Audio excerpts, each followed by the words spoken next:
नमस्कार, स्वागत है आप सभी का हिंदी विद दीपशिखा में। मैं हूँ दीपशिखा। तो बच्चों, जैसा आपको पता है, हम व्याकरण की सीरीज कर रहे थे जिसका नाम है शून्य से शिखर तक। और हम अभी तक क्या पढ़ चुके हैं? हम वर्णमाला पढ़ चुके हैं, हम उच्चारण स्थान पढ़ चुके हैं, फिर हमने स्टार्ट कर दिए थे शब्द और शब्दों का कर दिया था वर्गीकरण। जब शब्दों का हमने वर्गीकरण कर दिया था तो विकार और अविकार आधार पर जब इनको हमने बांटा था, तो विकारी शब्दों के अंतर्गत हमने कर लिया है संज्ञा। और आज हम क्या करने वाले हैं? सर्वनाम। ये टॉपिक ऐसे हैं बच्चों जो हिंदी व्याकरण में मील का पत्थर साबित होते हैं, हमेशा ही आपके काम के हैं, चाहे आप कोई सी भी क्लास में हैं, अर्थात स्कूली शिक्षा के अंतर्गत हैं, चाहे कॉलेज में हैं। अगर हिंदी की व्याकरण आपको आनी चाहिए तो उसमें संज्ञा, सर्वनाम, क्रिया, विशेषण, ये क्या है? ये आधार स्तंभ है। तो मुझे लगता नहीं संज्ञा में आपका कोई भी डाउट रहा है, अगर आपने संज्ञा की क्लास पूरी ले ली है तो आज हम करने वाले हैं बच्चों सर्वनाम। क्या करने वाले हैं? सर्वनाम। देखिए, अगर संज्ञा बहुत अच्छी तरह समझ आ चुकी है तो सर्वनाम को समझना बहुत ही आसान है। और संज्ञा और सर्वनाम जब आप दोनों को बहुत अच्छी तरह समझ लेंगे तो विशेषण आपके लिए उतना ही आसान रहेगा। तो चलिए स्टार्ट करते हैं हम सर्वनाम। जैसा कि बच्चों, सबसे पहले हम क्या करते हैं? हम करते हैं शाब्दिक अर्थ देखते हैं कि अर्थात सर्वनाम का शाब्दिक अर्थ कैसे निकलेगा। तो सर्वनाम किस किस से बना हुआ है? देखिए, सर्वनाम को जब हम तोड़ते हैं तो ये क्या निकलता है बच्चों? सर्व प्लस नाम। क्या निकलता है? सर्व प्लस नाम। सर्व मीन्स सबका, सबका अर्थ होता है सबका। क्या होता है सर्व का मतलब? सबका। और नाम मीन्स नाम। तो सर्वनाम का शाब्दिक अर्थ क्या हुआ? सर्वनाम का शाब्दिक अर्थ हुआ सबका नाम। अब आप कहेंगे कि मैम, पिछली क्लास में तो आपने कहा था जो नाम है, इस दुनिया में किसी का भी कोई नाम है तो वो संज्ञा है, फिर यहाँ पे तो सबका नाम सर्वनाम हो रहा है, ऐसा कैसे? आइए इसी चीज को क्या करते हैं, अच्छी तरह हम लोग जानते हैं। देखिए, जैसे मैं आपसे कहती हूं बच्चों, राम अच्छा लड़का है। क्या कहा मैंने? राम अच्छा लड़का है। फिर मैं कहती हूं राम 5वीं कक्षा में पढ़ता है। क्या कहा बच्चों मैंने? राम 5वीं कक्षा में पढ़ता है। फिर मैं कहती हूं बच्चों, राम के पिताजी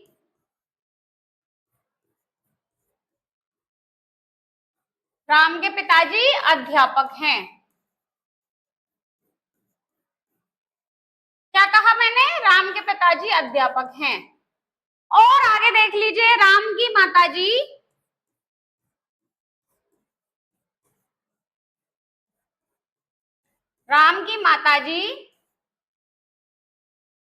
कुशल गृहिणी हैं। क्या कहा मैंने? राम की माताजी कुशल गृहिणी हैं। तो अब देखिए बच्चों, हमने कहा राम अच्छा लड़का है, राम 5वीं कक्षा में पढ़ता है, राम के पिताजी एक अध्यापक हैं, राम की माताजी एक कुशल गृहिणी हैं। तो देखिए, अब आप कहेंगे ये सारे वाक्य किसके लिए कहे गए हैं? राम के लिए, है ना? और राम क्या है? एक नाम है। तो राम क्या है? एक संज्ञा है। हम कह सकते हैं ना, राम एक संज्ञा है ना बच्चों? राम क्या है? संज्ञा है। चूंकि राम एक संज्ञा है, अब आप देखिए, अगर हम इन वाक्यों को ऐसे लिखें तो ये वाक्य अच्छे नहीं लग रहे। एक राम शब्द की कितने बार क्या हो रही है? पुनरावृत्ति हो रही है बच्चों। बार बार राम का नाम आ रहा है, जिससे इसको पढ़ना बहुत बोरिंग हो रहा है। अगर हम इसको ऐसे कह दें, राम अच्छा लड़का है, वह 5वीं कक्षा में पढ़ता है, उसके पिताजी एक अध्यापक हैं और उसकी माताजी क्या है, कुशल गृहिणी हैं। तो देखिए राम के ही स्थान पर हमने क्या प्रयोग किया, वह, उसके, उसका, उसकी, आगे और कह दीजिए उसकी बहन उससे 2 साल बड़ी है, उसका भाई अच्छा बैडमिंटन खेलता है, तो वह, उसका, उसकी, ये सब ही सब शब्द क्या हैं बच्चों, किसके स्थान पर आ गए, राम के। अब आप कहेंगे मैंने इतनी सारी बातें आपको क्यों बताई, इसीलिए बताई बच्चों क्योंकि इससे निकल के आई सर्वनाम की परिभाषा। क्या निकल के आई, सर्वनाम की परिभाषा। क्या कहेंगे, संज्ञा के स्थान पर, बोलिए मेरे साथ, संज्ञा के स्थान पर प्रयुक्त होने वाले शब्दों को, संज्ञा के स्थान पर प्रयुक्त होने वाले शब्दों को क्या कहते हैं मेरे प्यारे बच्चों, इन्हीं को क्या कहते हैं बच्चों, सर्वनाम कहते हैं। आगे आपको समझ में, मुझे लगता है बच्चों बहुत अच्छी तरीके से आ गया होगा। ये क्या हो गई, हमारे संज्ञा के स्थान पर प्रयुक्त किए जाने वाले शब्दों को क्या कहते हैं, सर्वनाम। तो क्या निकल के आई, सर्वनाम की परिभाषा। अब मैंने आपको कारण भी बता दिए कि सर्वनाम की आवश्यकता क्यों रही, बताइए सर्वनाम की आवश्यकता क्यों रही। देखिए आवश्यकता सर्वनाम की इसीलिए रही बच्चों, इसके हैं 2 कारण। क्या है 2 कारण, कि पहले पुनरावृत्ति को रोकने के लिए, जो एक संज्ञा शब्द की बार बार आवृत्ति हो रही थी वह क्या होगी, वो रुक जाएगी। और दूसरा क्या होगा बच्चों, भाषा कैसी लगेगी, रोचक, प्रभावशाली कह सकते हैं आप, इंटरेस्टिंग कह सकते हैं, आपका जो मन करे वह आप कह सकते हैं। तो इसलिए बच्चों अब तक हमने जाना कि सर्वनाम का शाब्दिक अर्थ क्या है, सर्व प्लस नाम से बना है सर्वनाम, जिसका शाब्दिक अर्थ है सबका नाम। फिर हमने पढ़ी सर्वनाम की परिभाषा के संज्ञा के स्थान पर प्रयुक्त किए जाने वाले सभी शब्दों को सर्वनाम कहते हैं। और फिर हमने इसकी पढ़ ली अभी तक आवश्यकता, कि आखिर सर्वनाम की आवश्यकता क्यों रही, कि संज्ञा शब्दों की पुनरावृत्ति को रोकने के लिए और भाषा को प्रभावशाली बनाने के लिए, रोचक बनाने के लिए किसकी आवश्यकता होती है, सर्वनाम की। एक क्वेश्चन मैं आपसे पूछती हूं, अगर आपको याद है तो मैं पूछूंगी कि सर्वनाम कैसा शब्द है, आप बता सकते हैं सर्वनाम कैसा शब्द है। सोच में पड़ गए आप बच्चों, सर्वनाम कैसा शब्द है ये तो याद रहना चाहिए, क्योंकि सर्वनाम कैसा शब्द है, सर्वनाम है बच्चों विकारी शब्द। कैसा है, विकारी शब्द। विकारी शब्दों के अंतर्गत तो पढ़ते हैं हम, परिवर्तनशील है कि नहीं है, बदलता रहता है, किसके आधार पर, लिंग, वचन, विभक्ति, कारक, इन सब के आधार पर बदलता रहता है, इसीलिए सर्वनाम कैसा शब्द है, विकारी शब्द। चलिए तो एक बार हम पहली ही स्लाइड पे आपके लिए लिख देते हैं, सर्वनाम का शाब्दिक अर्थ आपको पता चल गया, सबका नाम। और क्या लिखेंगे, अब यहाँ पे लिख दीजिए कि शब्द कैसा है, शब्द कैसा है, तो शब्द है विकारी, ठीक है। और यहीं पे लिख दीजिए, ऐसे आप बनाया कीजिए बच्चों जिससे आपको याद रहे, संज्ञा के स्थान पर प्रयुक्त होने वाले।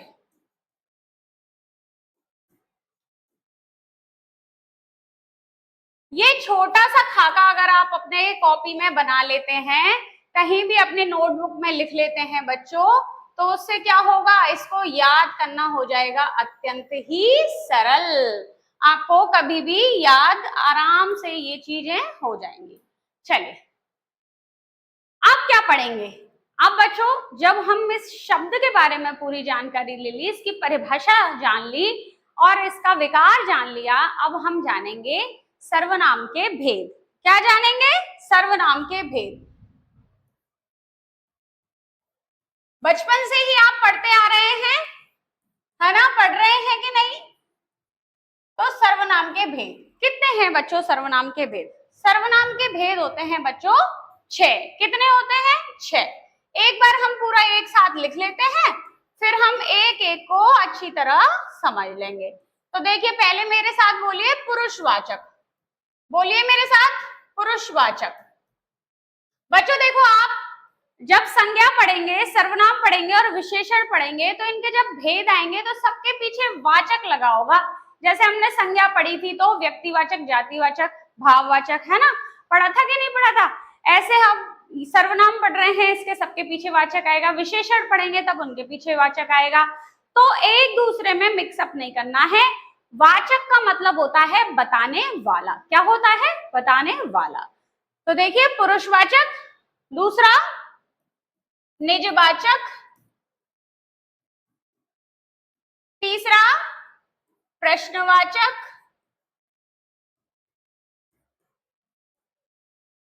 चौथा निश्चयवाचक,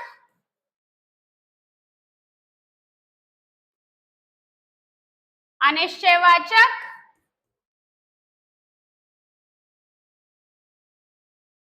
और लास्ट कौन सा बच्चों? संबंधवाचक। कौन सा? संबंधवाचक।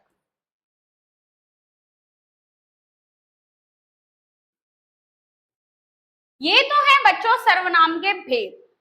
पुरुषवाचक, निजवाचक, प्रश्नवाचक, निश्चयवाचक, अनिश्चयवाचक और संबंधवाचक। अगर आपसे कोई पूछे, भेद ना पूछ के आपसे कोई पूछे कि सर्वनाम कितने होते हैं, सर्वनाम की संख्या कितनी होती है, देखिए बच्चों दोनों में अंतर है। एक है सर्वनाम के भेद, मतलब सर्वनाम के कितने भेद हैं, और एक सर्वनाम की संख्या कितनी है, कि वे शब्द जो सर्वनाम कहलाते हैं वे कितने हैं। तो सर्वनाम कितने हैं बच्चों? सर्वनाम है बच्चों 11। संख्या कितनी है सर्वनाम की? 11। भूलेंगे तो नहीं आप? जब हम आज की क्लास कर लेंगे कंप्लीट, तब मैं आपको गिनवा के बताऊंगी कि 11 कौन से हैं। ठीक है, तो क्लास को एंड तक देखिए। क्लास पसंद आती है तो साथ के साथ लाइक कर दीजिए करिए और चैनल को सब्सक्राइब कर लीजिए। तो देखिए, सर्वनाम की संख्या मैंने बताई 11 और सर्वनाम के भेद बताए 6। चलिए, अब हम एक एक को बहुत ही अच्छे तरीके से पढ़ेंगे, सीखेंगे और क्या करेंगे? समझेंगे। पहला क्या है बताइए? पहला है पुरुषवाचक सर्वनाम। क्या है मेरे प्यारे बच्चों? पुरुषवाचक सर्वनाम। तो एक बात मुझे बताइए, पुरुषवाचक सर्वनाम इसका नाम है तो क्या केवल पुरुष जाति के लिए है? ये है, कोई महिला नहीं, कोई लड़की नहीं, कोई औरत नहीं, कोई कुछ नहीं, कोई नारी नहीं, केवल पुरुष?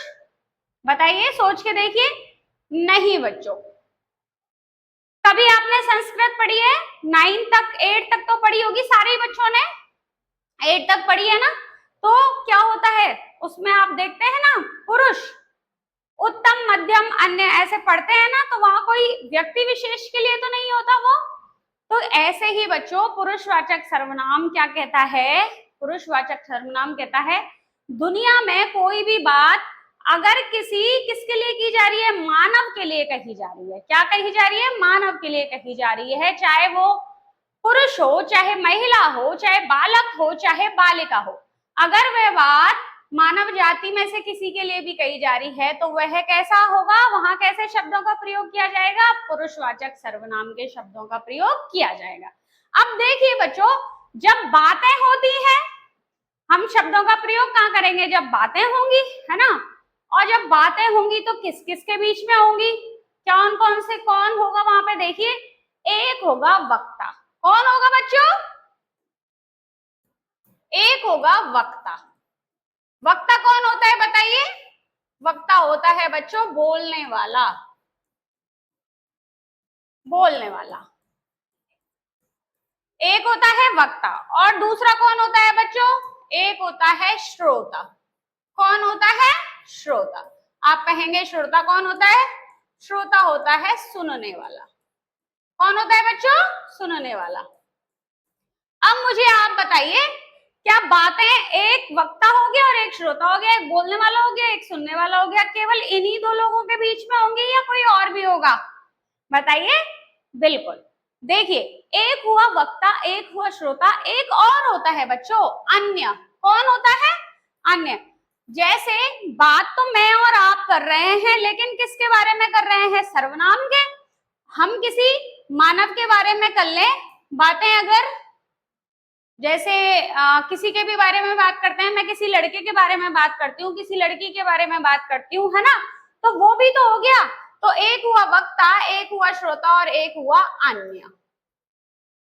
क्या हुआ? अन्य। इसको हम लिख देते हैं व्यक्ति विशेष। क्या लिख देती हूं मैं? वापस से मैंने वही कलर ले लिया, व्यक्ति विशेष। कोई भी हो सकता है।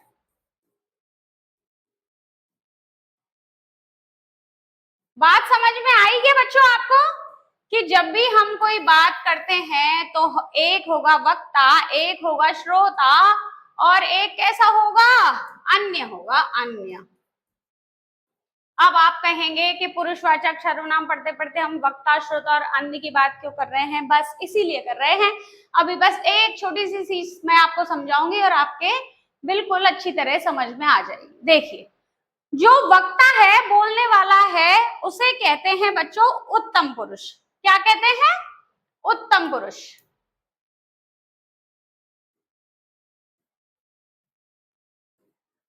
उत्तम पुरुष। जो श्रोता है, सुनने वाला है, वह होता है मध्यम पुरुष। कौन होता है? मध्यम पुरुष। और जो अन्य है वह होता है अन्य पुरुष। चूंकि हम क्या पढ़ रहे हैं? पुरुषवाचक सर्वनाम पढ़ रहे हैं ना, तो हम इनको नाम भी तो देंगे। क्या नाम देंगे? उत्तम पुरुष, मध्यम पुरुष और अन्य पुरुष। अब देखिए, उत्तम पुरुष, एक उदाहरण से मैं आपको समझाती हूं, फिर आप कभी भी नहीं भूलेंगे इसको। जैसे मेरे पास ये पेन है, मैं कहती हूँ मेरी क्लास का जो सबसे अच्छा बच्चा है उसे मैं ये गिफ्ट दूंगी। क्या कह रही हूँ मैं? मेरी क्लास का जो सबसे इंटेलिजेंट बच्चा है, सबसे अच्छा बच्चा है, उसे मैं ये गिफ्ट दूंगी। और मेरे पास क्या है? 3 गिफ्ट है, मैं फर्स्ट, सेकंड और थर्ड दूंगी।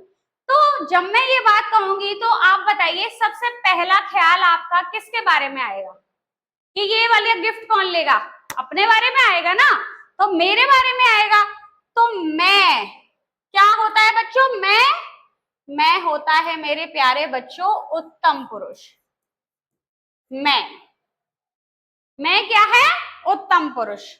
फिर आपके आएगा कि जो आपका फास्ट फ्रेंड होगा ना, फास्ट फ्रेंड, एकदम बेस्ट फ्रेंड, आप सोचोगे कि चलो मेरे को तो फर्स्ट प्राइज मिल गया, सेकंड प्राइज किसको मिल जाए? मेरे बेस्ट फ्रेंड को मिल जाए। तो आप उससे कैसे कहोगे? तू ले ले ना, ये सेकंड पोजीशन तो तू ले ले। तो तू तू क्या हो गया? मध्यम पुरुष। अब आपने ले लिया, आपके किसी भी फ्रेंड को मिल गया। अब थर्ड तो किसी को भी मिल जाए, किसी को भी, है ना, एक्स वाई जेड, किसी को भी, तो वही कौन हो गया? वह ले लेगा, वो ले लेगा, यह ले लेगा। तो वो कौन हो गया बच्चों? वो हो गया अन्य। कौन हो गया? अन्य। तो मेन तो बच्चों इसमें यही है, वक्ता, श्रोता और अन्य। इन्हीं को कहेंगे उत्तम पुरुष, इसको मध्यम पुरुष और इसको अन्य पुरुष।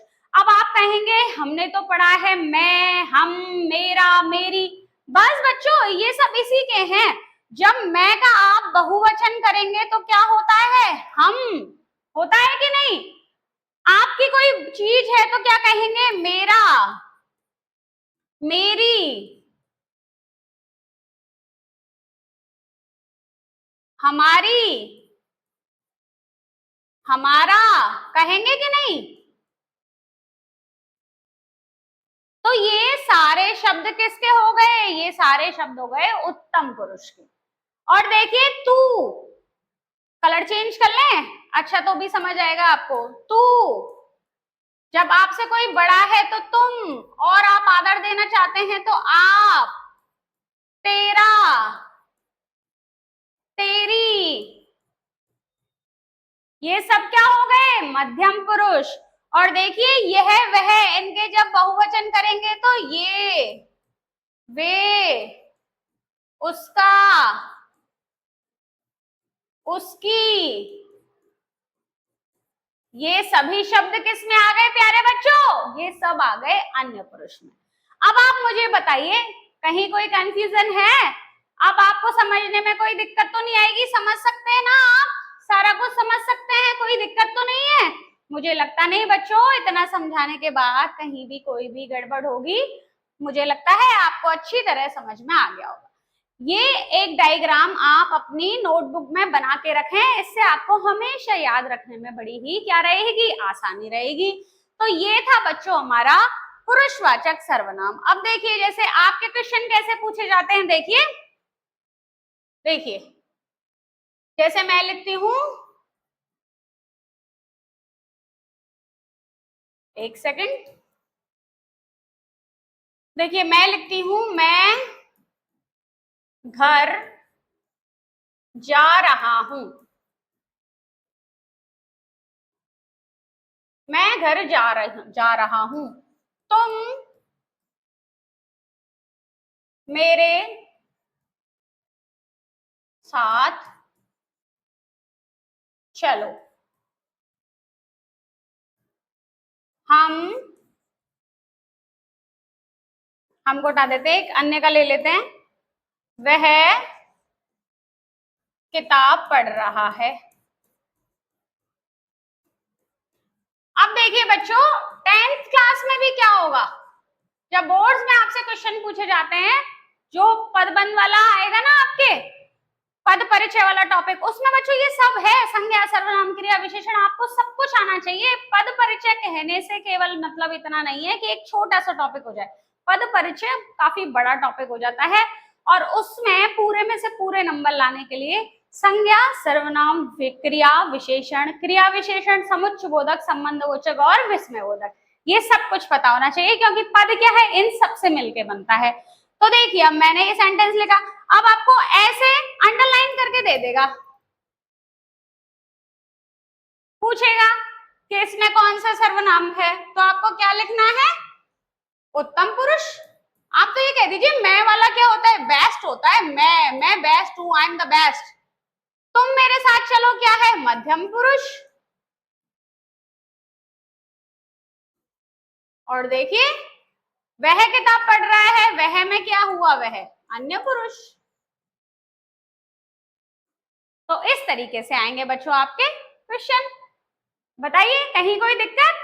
सबको समझ आ रहा है ना अच्छी तरह? बस, तो चलिए, अब हमारा एक हो गया बच्चों खत्म। कौन सा? पुरुषवाचक सर्वनाम। थोड़ा समय लगता है बच्चों, लेकिन हमें कैसे करना है कोई भी टॉपिक को?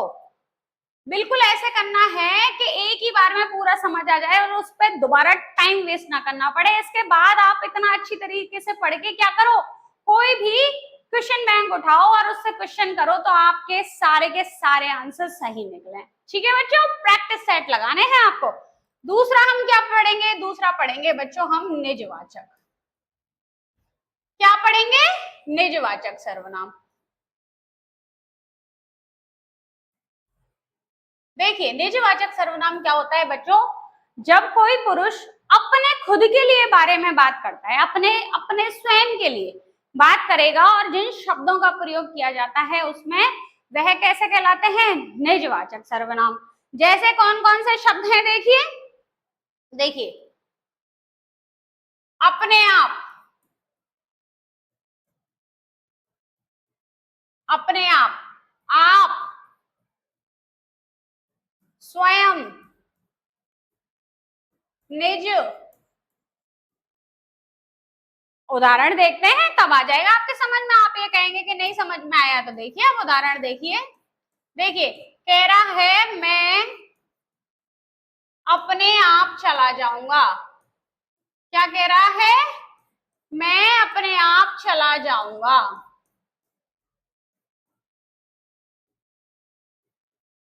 बस, अब क्या है, अब इसी में क्या होगा, इसको करेगा एग्जामिनर अंडरलाइन। किसको?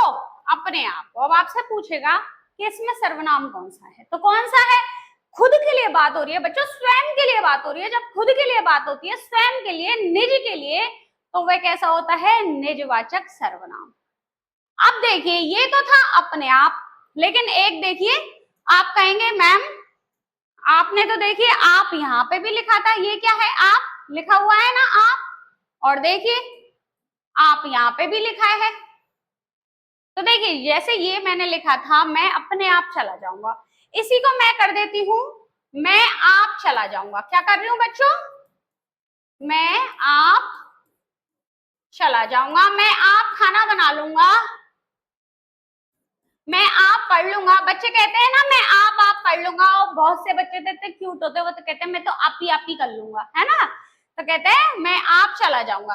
अब देखिए उन दोनों का अंतर देखते हैं, ये है मैं आप चला जाऊंगा, और एक मैं कहती हूं आप चले जाइए। क्या लिखा बच्चों मैंने, एक में लिखा मैं आप चला जाऊंगा और एक लिखा आप चले जाइए। देखिए दोनों में आप अंडरलाइन है। आप सोचिए बच्चों, सीधे सीधे वाक्य से पता चल रहा है आप चले जाइए। मध्यम पुरुष के बारे में बात की जा रही है, मध्यम पुरुष है कोई, उससे कहा जा रहा है आप चले जाइए, तो ये कैसा हुआ, मध्यम पुरुष। कैसा हुआ बच्चों, मध्यम पुरुष। और मैं आप चला जाऊंगा, मैं अपने लिए कह रहा हूं, मैं स्वयं के लिए कह रहा हूं, तो मैं आप चला जाऊंगा। ये क्या हुआ मेरे प्यारे बच्चों, निजवाचक सर्वनाम। क्या हुआ, निजवाचक सर्वनाम।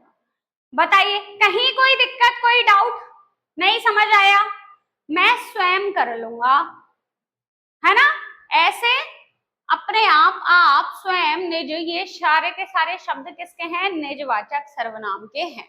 तो ये हो गया हमारा बच्चों निजवाचक सर्वनाम। अब हम तीसरा कौन सा पढ़ेंगे, पहले हम पढ़ेंगे प्रश्नवाचक। बुक्स में आप जब देखते होंगे ना बच्चों, तो आप क्या देखते होंगे कि इसके बाद में निश्चयवाचक और अनिश्चयवाचक पढ़ाए जाते हैं, है ना, लेकिन हम उनको लास्ट में करेंगे। बताऊंगी मैं उसका कारण क्या है। हम करेंगे निश्चयवाचक सर्वनाम। क्या होता है निश्चयवाचक सर्वनाम बच्चों, दुनिया का सबसे इजी सर्वनाम है ये, जिसे आप वाक्य को पढ़े बिना भी बता सकते हैं कि इसमें कौन सा सर्वनाम है। कैसे, देखिए जब किसी वाक्य में कोई प्रश्न पूछा जाए, क्वेश्चन पूछा जाए, कौन और क्या, क्या आए, कौन और क्या, और पीछे क्या लगा हो बच्चों, क्वेश्चन मार्क, प्रश्नवाचक चिन्ह। क्या लगा हो, प्रश्नवाचक चिन्ह। तो उस वाक्य में कौन सा होता है बच्चों, उस वाक्य में होता है प्रश्नवाचक सर्वनाम। आप कहेंगे हमने तो कैसे, कौन, कब, किसका, ये सब कुछ पढ़े हैं ना, आप यही कहेंगे, और मैम आपने तो कौन और क्या केवल 2 लिखे हैं। तो बच्चों कौन और क्या इनके ही हैं, इनसे ही बने शब्द हैं, किसका, किसकी। आपने 8th तक तो संस्कृत पढ़ी है ना, मैं हमेशा कहती हूँ संस्कृत क्या है, अगर हिंदी हमारी माँ है तो संस्कृत हमारी नानी माँ है। और हमने क्या पढ़े, आपने राम के रूप तो पढ़े थे ना, केवल और केवल राम के कितने रूप थे बच्चों, रामः रामो रामा रामम रामो रामा रामे रामाभ्यम रामे रामाय रामाभ्यम रामेभ्य रामात रामाभ्यम रामेभ्य रामस्य रामेयो रामाणाम रामे रामेयो रामेशु हे राम हे रामो हे राम। 8 3 24 रूप होते हैं ना राम के। अकेले राम को हम कितने तरीके से लिख सकते हैं, 24 तरीके से। और आप हमेशा याद रखना, वैसे मैं लास्ट में बताती, सर्वनाम में संबोधन कारक नहीं होता। जब सर्वनाम में संबोधन कारक नहीं होता तो 3 को हटा दीजिए, फिर भी कितने बचे, 21 बचे ना। तो ये कौन और क्या, कह के जब रूप चलते हैं तो 21 रूप होते हैं, 21 शब्द निकल के आते हैं, उन्हीं का क्या है ये अर्थ है, क्या, किसका, कौन, कैसे, कब, है ना। समझ में आ गई बात। तो आपको शब्द केवल 2 ही याद रखने हैं अपने दिमाग में, कौन और क्या। बाकी आप हमेशा अपने मन में बिठा के रखिए, जहां प्रश्न पूछा जा रहा है, प्रश्नवाचक चिन्ह लगा हुआ है, तो वह कौन सा होगा, प्रश्नवाचक सर्वनाम। चलिए उदाहरण ले लें क्या, जैसे देखिए उदाहरण ले लेते हैं। क्या तुम जाओगे, क्या तुम जाओगे, क्या आप अंडरलाइन कर दीजिए। एग्जामिनर क्या हमेशा आपसे अंडरलाइन करके ही पूछेगा कि इसमें बताइए, क्योंकि अगर वो तुम में लगा दे, है ना, तो आप कंफ्यूज होंगे, क्या पे लगा के देगा, तो क्या है, प्रश्नवाचक सर्वनाम। यह पुस्तक किसकी है, तुम कौन हो, जिसमें भी प्रश्न पूछा जाए, प्रश्नवाचक शब्दों का प्रयोग हो, तो वह कौन सा होगा बच्चों, प्रश्नवाचक सर्वनाम। समझ में आ गया? कहीं भी आप फंसे, कोई भी डाउट रहे, कोई क्वेश्चन सॉल्व नहीं हो, हमेशा मुझे कमेंट करके पूछ लें, मैं आंसर दे दूंगी बच्चों। चलिए, अब हमने कर लिया बच्चों, देखिए 3, पुरुषवाचक, निजवाचक, प्रश्नवाचक। अब चौथा हम करेंगे बच्चों, पहले क्या करेंगे, संबंधवाचक सर्वनाम। कौन सा करेंगे मेरे प्यारे बच्चों, संबंधवाचक सर्वनाम। आप इसको ऐसे अजीब लगता है तो ऐसे भी लिख सकते हैं, माँ की भी बिंदी बना सकते हैं, धा की भी बिंदी बना सकते हैं, कोई बात नहीं है, मैंने वो उसको खोल के लिख दिया है, आप ये ना सोचें इतना लंबा शब्द कैसे हो गया। संबंधवाचक सर्वनाम क्या होता है बच्चों, संबंधवाचक सर्वनाम जहां दो चीजों के बीच में संबंध दर्शाया जाता है, रिलेशन बताया जाता है, वही क्या होता है, संबंधवाचक सर्वनाम। वही शब्द क्या कहलाएंगे, संबंधवाचक सर्वनाम के शब्द। जैसे देखिए, कोई बात नहीं है, एक बार में समझ नहीं आती, हम एग्जाम्पल करते हैं, उनसे हम सारा समझ जाते हैं। जो, सो, जैसा, वैसा, जिसका, उसका, ये सभी शब्द किसके हैं मेरे प्यारे बच्चों, ये सभी के सभी शब्द हैं किसके, संबंधवाचक सर्वनाम के। ठीक है, समझ में आया, नहीं आया समझ में, देखिए समझ लेते हैं। आपके आगे लिखा हुआ है एक उदाहरण, जैसा करोगे वैसा भरोगे। क्या है, जैसा करोगे वैसा भरोगे। जो बोओगे सो काटोगे, जितनी मेहनत करोगे उतना परिणाम पाओगे। तो क्या हो रहा है बच्चों, संबंध दर्शाया जा रहा है कि नहीं दर्शाया जा रहा है ना, संबंध दर्शाया जा रहा है ना, तो वही कहलाता है बच्चों संबंधवाचक सर्वनाम। और ले लीजिए, देखिए कि जितना परिश्रम करोगे, जितना परिश्रम करोगे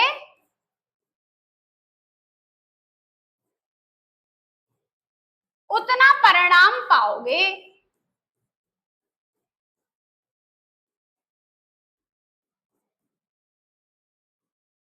तो ये सब क्या है बच्चों, दर्शाया जा रहा है कि जितनी मेहनत करोगे, जितना अच्छा अपना वो करोगे, उतना ही अच्छा रिजल्ट आएगा। तो ये क्या है, जितना उतना, जैसा वैसा, जो सो।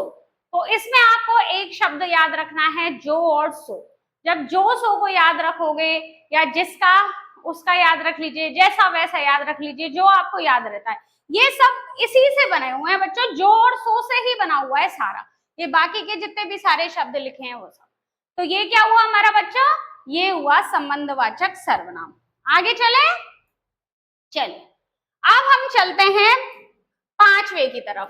पांचवा क्या है बच्चों, पांचवा है निश्चयवाचक। क्या है, निश्चयवाचक सर्वनाम। किसी वाक्य में जो शब्द संज्ञा के स्थान पर प्रयुक्त हो, और क्या बताएं, निश्चितता बताएं, निश्चित कि बिल्कुल यही है, जो भी है यही है। तो जो निश्चितता बताते हैं बच्चों, वह क्या कहलाते हैं, निश्चयवाचक सर्वनाम कहलाते हैं। जैसे देखिए, जैसे क्या है, यह, वह, ये और वे। अब आप कहेंगे ये मैंने लास्ट में क्यों कराया आपको, अब मैं बताती हूँ। अब आप कहेंगे कि मैम ये तो हम पढ़ चुके हैं पहले ही, यह, वह, ये, वे। बताइए कहाँ पढ़े थे, देखिए हमने अन्य पुरुष में पढ़े थे, यह, वह, ये, वे, पढ़े थे कि नहीं पढ़े थे। अब ये ही शब्द मैं किस में बता रही हूँ, ये शब्द मैं बता रही हूँ आपको निश्चयवाचक सर्वनाम में। तो आप अंतर कैसे करेंगे? आइए समझते हैं हम इनमें अंतर कैसे करेंगे। बहुत ही मजेदार तरीके से सीखेंगे, कोई दिक्कत नहीं है। देखिए, मैंने आपको लिखा यह पुस्तक मेरी है। क्या लिखा बच्चों मैंने? यह पुस्तक मेरी है। और देखिए मैं क्या लिख रही हूं, यह भाई, या फिर ये भाई नहीं, हम क्या लिखेंगे, लड़का। यह लड़का, यह लड़का श्याम का है। क्या लिखा बच्चों हमने? यह लड़का श्याम का है। ये भी लिख लेते, यह लड़का मेरा है, कोई दिक्कत नहीं है। एक बच्चों मैंने लिखा यह पुस्तक मेरी है, और एक मैंने लिखा यह लड़का श्याम का है। देखिए दोनों चीजें निश्चित है। पहली बात तो कि अपना हक कब जमाया जा रहा है, जब कोई चीज की निश्चितता है।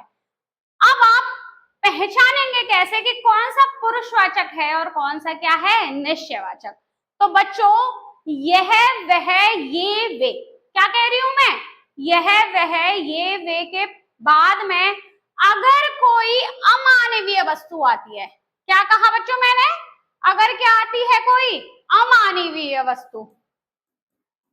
अमानवीय मतलब जो मानव नहीं है, अमानवीय वस्तु आती है, तो वो होगा बच्चों निश्चयवाचक सर्वनाम। क्या होगा? निश्चयवाचक।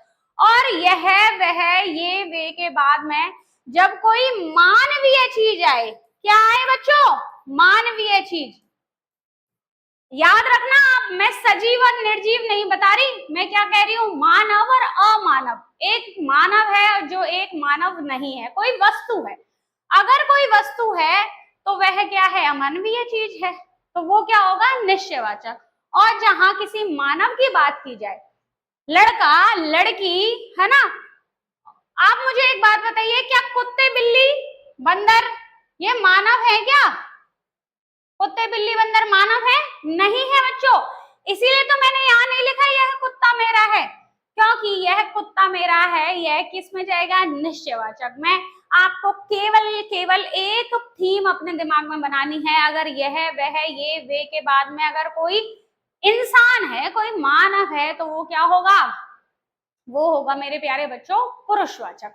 और अगर कोई क्या है, अमानवीय चीज है, तो वो क्या होगा, निश्चयवाचक। तो देखिए ये क्या हो गया, ये हो गया मेरे प्यारे बच्चों निश्चयवाचक।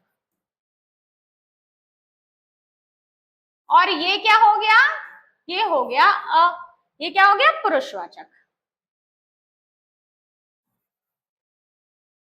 भूलेंगे तो नहीं कभी, अभी बताइए, मुझे लगता नहीं भूलेंगे, कोई कंफ्यूजन नहीं है। ठीक, अब एक बच्चों हमारा बचा केवल और केवल एक लास्ट, कौन सा बच्चों, 6 नंबर पे, अनिश्चयवाचक। बोलिए मेरे साथ, अनिश्चयवाचक सर्वनाम। क्या होता है अनिश्चयवाचक सर्वनाम? वे शब्द जो संज्ञा के स्थान पर प्रयुक्त हो और अनिश्चितता को दर्शाएं, है ना। कौन कौन से शब्द होते हैं जो अनिश्चितता को दर्शाते हैं? वो होते हैं बच्चों कोई और कुछ।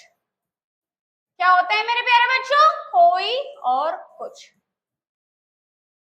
अगर ये दो शब्द आपको दिख रहे हैं संज्ञा के स्थान पर, तो आप क्या करेंगे, अनिश्चयवाचक सर्वनाम। जैसे देखिए उदाहरण देखिए, उदाहरण देखिए, कोई आया है,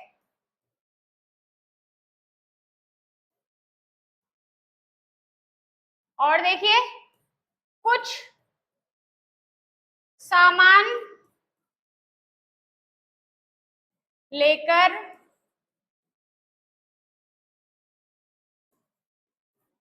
आया है। ठीक है, कोई आया है। यहाँ हम कहते थे राम आया है, तो संज्ञा हो जाता कि नहीं हो जाता? कुछ सामान लेके, आलू लेकर आया है, तो आलू क्या हो जाती, एक वस्तु हो जाती, सामान हो जाता, संज्ञा हो जाती। लेकिन ये देखिए कोई आया है, कुछ सामान लाया है, कोई और कुछ, ये शब्द किसको दर्शाते हैं बच्चों? ये दर्शाते हैं अनिश्चितता को। तो ये है अनिश्चयवाचक सर्वनाम। तो मेरे प्यारे बच्चों ये हुए हमारे सर्वनाम। अब एक लास्ट चीज रह गई है, जो बच्चे कॉलेज तक पढ़ लेते हैं, खूब हिंदी लिटरेचर को पढ़ते हैं, व्याकरण को खूब सारा पढ़ते हैं, लेकिन उन्हें समझ नहीं आता कि कारकों की संख्या 11 कैसे है। वो हम अभी आपके सामने निकालेंगे 11। तो चलिए एक बार निकाल लेते हैं। देखिए यहीं से निकालना शुरू करेंगे बच्चों। एक ले लेते हैं अलग कलर का मार्कर, हम कौन सा ले लें, चलिए ले लेते हैं ये ले लेते हैं। देखिए पहले तो ये दो, कोई और कुछ, दो लिख देती हूँ, दो। फिर देखिए यह वह ये वे, ये हम यहाँ पे काउंट नहीं कर रहे क्योंकि हम पुरुषवाचक में कर लेंगे, है तो यही कि यही ना, शब्द तो यही है, यह वह ये वे, तो यहाँ काउंट नहीं करते। एक जगह काउंट करिए, या तो यहाँ कर लीजिए या वहां कर लीजिए, बताइए क्या करें। चलिए उधर ही करेंगे बच्चों, है ना। दो कर लिए हैं अभी तक हमने, और देखिए यहाँ से भी हम करेंगे दो, तो दो और दो कितने हो गए, 4। फिर आगे चलिए, दो करेंगे हम, ये कितने हो गए, 6। कौन और क्या, और इसमें से भी हम क्या करेंगे बच्चों, बताइए, जो अपने लिए यूज होता है, तो हम एक ही कर लेते हैं, हम क्या कर लेते हैं, निज कर लेते हैं, ठीक है। सबका अर्थ तो एक ही है ना, निज, स्वयं, अपने आप। तो यहाँ से हम कर लेते हैं एक, कितने हो गए थे लास्ट स्लाइड में, 6, और ये हमने एक कर लिया तो कितने हो गए, 7।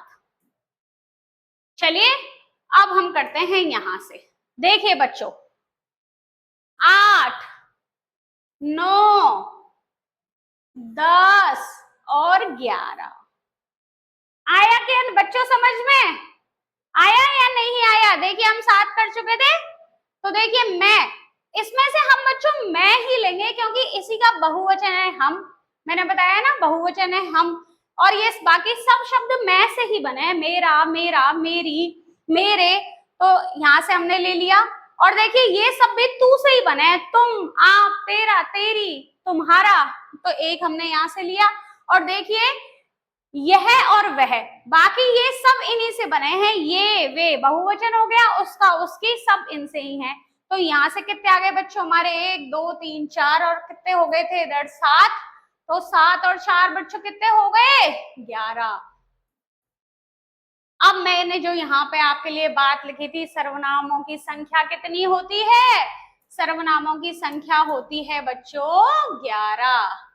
क्या लिखा था, सर्वनामों की संख्या 11। लिख दूं क्या एक बार यहाँ पे कौन कौन से, जिससे आपके हमेशा मन मंदिर में छप जाए। चलिए लिख देते हैं, थोड़ा सा समय और सही।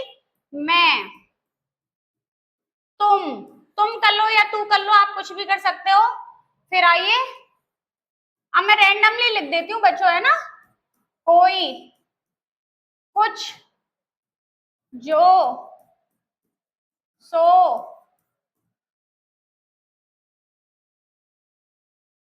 कौन, क्या, हाँ, मैं, तुम, कोई, कुछ, यह, वह।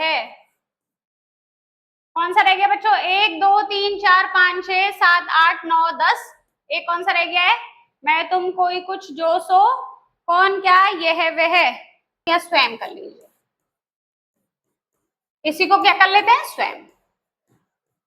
तो ये हो गई बच्चों सर्वनामों की संख्या, कितनी हो गई, 11। अब आप अपने सर्वनाम का टॉपिक कहीं से भी उठाइए, उसके क्वेश्चन करिए, मेरा दावा है आपसे एक भी क्वेश्चन आपके पढ़े हुए से बाहर नहीं मिलेगा। इसीलिए इस व्याकरण सीरीज का नाम रखा है बच्चों हमने शून्य से शिखर तक, कि आपको एक बेसिक से स्टार्ट कराते कराते कहाँ ले जाएंगे, शिखर तक ले जाएंगे। अगर आपको हिंदी व्याकरण की नॉलेज शून्य जैसी है, बिल्कुल नगण्य है, तो भी हम कहाँ पहुंचाएंगे, चरम पर, शिखर पर। तो कैसी लगी बच्चों आपको आज की क्लास, कमेंट करके मुझे जरूर बताइएगा, और अपनी तैयारी को ऐसे ही करते रहिए हिंदी विद दीपशिखा के साथ। क्लास पसंद आए तो लाइक करने में हिचकिचाइए मत, शेयर करने में भी घबराइए मत, शर्माइए मत, अपनी तैयारी को एक नए आयाम दीजिए। मिलते हैं अगली क्लास में एक नए टॉपिक के साथ, तब तक देखते रहिए हिंदी विद दीपशिखा।